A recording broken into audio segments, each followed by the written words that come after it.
Ange, happy Easter. Thank you, mate. I'm Greek Orthodox. Mine's in about a month's time, but appreciate it. How are we looking team news-wise after the international break? Yeah, look, first thing is I guess all the internationals got through unscathed. Most of them got some meaningful game time too, which is important. So they've all come back all good. And in terms of their injuries, obviously Mickey was the one that missed the last game. He's trained the last couple of days and available. International break, obviously, but there's been little bits of news. Obviously, a friendly arranged with Newcastle in Melbourne a few days after the end of the season. With the Euros and the Copa America looming after that, can you understand there's been a bit of criticism over the friendly? Yeah, look, I mean, I guess with all these decisions, there's always going to be kind of conjecture and scrutiny around why they're made. But, you know, I think from our perspective, like any club, you kind of weigh up the benefits and the costs of doing something. And, you know, for one reason or another, we haven't had a lot of games this year, and there's a unique opportunity for us to have a game at the end of the year. I'm obviously part of that discussion, and we're mindful of the players and the schedule. But like I said, when we weighed it all up, we thought it was still going to be really beneficial for us as a football club, and we've gone that way. I know it was a disappointing night for Wales, but shots running on Sky Sports News the next day. Just Ben Davies in the middle of his Welsh teammates, really sort of 5-minute, real passionate speech from him. I've never seen that personally all the years I've been covering Tottenham. We're kind of proud of him watching that. Yeah, look, absolutely. I mean, I love our players playing for their national teams, and I know what it means to them and for them. And look, Ben's an outstanding character. I mean, you know, you can. I mean, I sense that straight away in terms of the way he carries himself, the way he thinks about the game, the way he thinks about his position in the game, you know, the influence he can have. And, you know, I think from my perspective, you know, the more of those kind of guys you can have in a dressing room, it helps you sort of make sure that the standards you want to create and the environment you want to create is going to be the one where it can take us to another level. And Ben's certainly one of those. And, you know, he's been great for us every time he's played this year. Obviously, probably wanted to play a bit more, but at the same time, you know, it's a testament to his character that whenever he has played, he's been ready to play, and he trains the house down every day. And yeah, disappointed for him, gutted for him. You know, obviously him and Brennan being in the team, but you know, especially for him because you realise at some point in your career that you know these kind of tournaments are eventually going to run out, the opportunity to qualify for them. So when you don't, you know, it can be obviously you know, pretty disappointing. Finally, and most important from me, Richarlison this week, speaking so openly. I remember speaking to you in September about it, but he's spoken this week. Really brave. A reminder, I suppose no one really knows what's going on. He spoke openly about the post-World Cup and how much he struggled. It's not just Tottenham and Everton fans, but I think everyone, millions have watched it and think so highly of him. What have you spoken to him in your thoughts? And it's just a reminder, isn't it? It doesn't matter who you are, how much you earn. We just don't know what's going on behind closed doors. Yeah, absolutely. I think I've said before, they strip it all back. They're all just human beings. And no, I haven't spoken to Richie, but you know, I think Richie has really benefited from the support that does exist, not just for him, but for others in the community. And I think, because he has benefited so directly, I think he's taken on the responsibility of trying to share that around now, and it always makes more of an impact when it is somebody who's higher profile or in a position where we think, well, they shouldn't really have any problems, or we see it as a sign of weakness when they're looking for help and support, and it's a credit to him that he could have dealt with this privately, obviously, but I think the public aspect of it. Is a brave decision for him, but more importantly, it's a great sort of, hopefully, a conduit for others to reach out and seek help, when it's required. And as I said, there's always a balance to these things, and whether that's Richie or anyone else, is that you always understand that for all of us, we've got challenges in our lives, we've all got problems, and there's help you can get out there, and it shouldn't be. Hopefully get to the point where it's so overwhelming that it takes over everything else you do. And like I said, credit to Richie, he's sought help, he's got help, the right help, and now he wants others to also benefit from it. Hi, Ange. Obviously, you've got your full squad back together again now. Do you feel that the 2-week break came at a good time off the back of the loss to Fulham? What have you seen from your players in training today? Perhaps was it a good time to reset the emotions after that loss? Well, I mean, it's hard to say. I mean, at the end of the day, every international window is the same. You play the game, the last game before it, and whether it's good, bad, or otherwise, that by the time they leave the dressing room, they're gone for a good 10 days. So, we use that time best we can with the guys we've got back here, and then you kind of hope, like I said, they get through their international commitments unscathed. And once you get back, the key thing for us then is to make sure that when they're back with us. And part of that process is to review the last game, go through it, give them the feedback they need, and then look ahead. And training was good today. Training was, it's the first day we've had everyone in today, and they look good, they look bright and ready to go. What has been the feedback from yourself and the coaching staff to your players ahead of the game against Luton? Look, a tough game. Luton have been ultra competitive all year. They've always, in every game, really made it hard for the opposition. I think Rob's done a brilliant job this year, considering all the challenges they've had and the challenges they've currently got with injuries. Like I said, every game I watch them, they're always competitive. They always make it difficult for the opposition, and it'll be no different for us tomorrow, and we've just got to be ready for it. We're back at home. Obviously the last game was disappointing, but we want to make sure that we get back to playing our football and be at our best, because that's what's going to be needed. Just staying on Luton finally, I mean, obviously you beat them 1-0 back in October, and Rob Edwards has said that his team are going to go on the all-out attack tomorrow. So what can you take from that first game against Luton this season going into tomorrow's one? Look, it was a different game.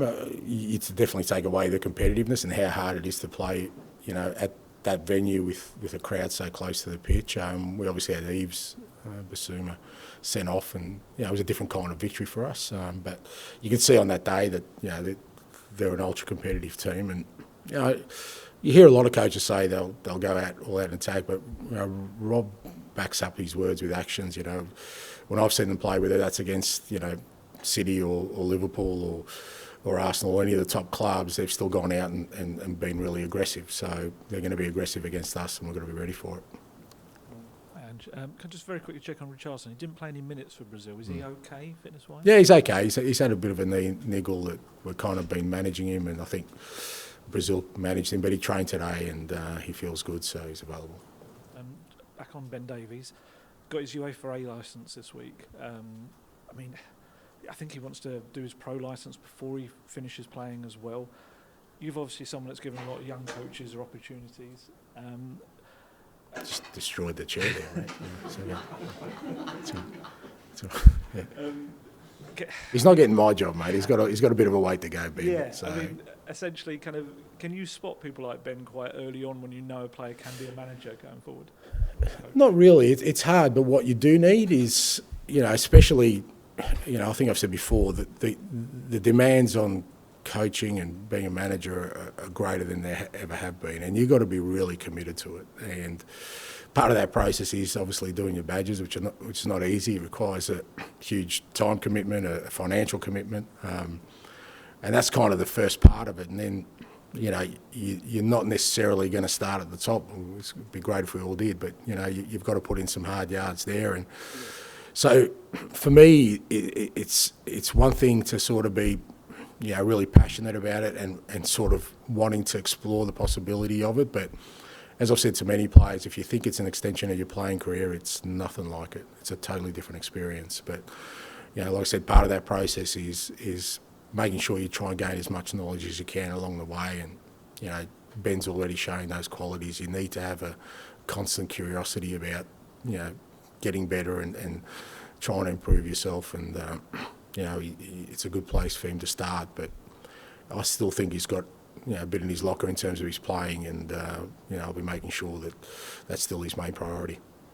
Kind of similar-ish lines. Dejan Kulusevski had to deliver a bit of an impromptu team talk to the Sweden squad, and he's admitted that he kind of nicked bits of your team talk that you've given. Kind of, how does that make you feel? Does it kind of make you feel you've made an impact? Or?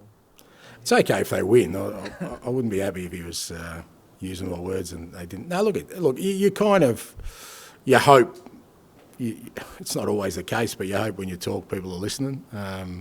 And you hope that you can make an impact on them from not just a football perspective, from a life perspective as well. And like I said, sometimes sometimes they listen, sometimes they don't. Sometimes there's probably a valid reason why they don't listen, because I can talk some garbage myself. So, but if they can take away stuff that's positive, I think that's it's great for me. But more importantly, shows me that at least I'm getting their attention most of the time. And Christian Romero said this week that he would like to play at the Olympics if possible. Obviously, you have the Copa America as well.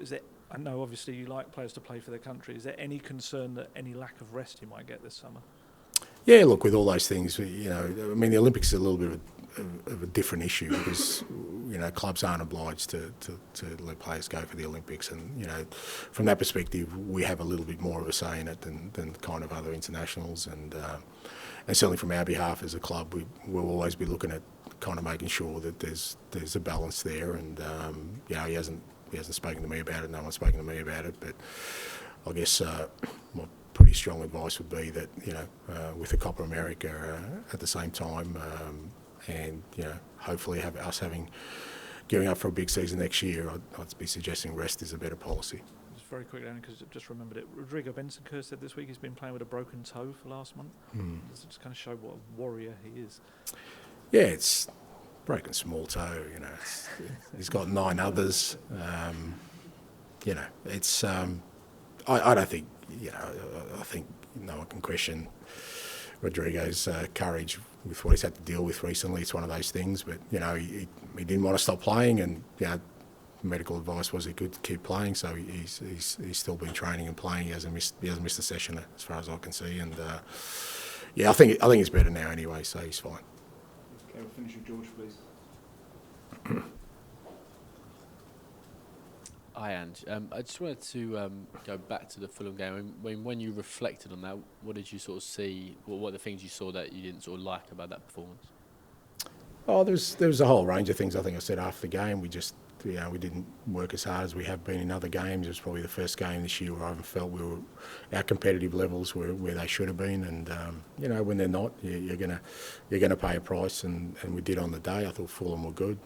It's a tough venue anyway. They're really good at home, and we just didn't reach certain levels, both in the physical aspect of the game, which, like I said, we've been really consistent in that this year. Whilst our actual play and our performances have fluctuated a little bit, our competitive level has always been really good. I just didn't think it was at the levels it needed to be. So, we kind of addressed that with the guys, and like I said, we're going to have to get back up to where we have been for a tough game tomorrow. And just wanted to talk about the Premier League fixture list. I mean, you've got 10 games left, 7 weeks of the season, but 2 of those games, Chelsea away and Man City home, you actually don't know when they're going to be.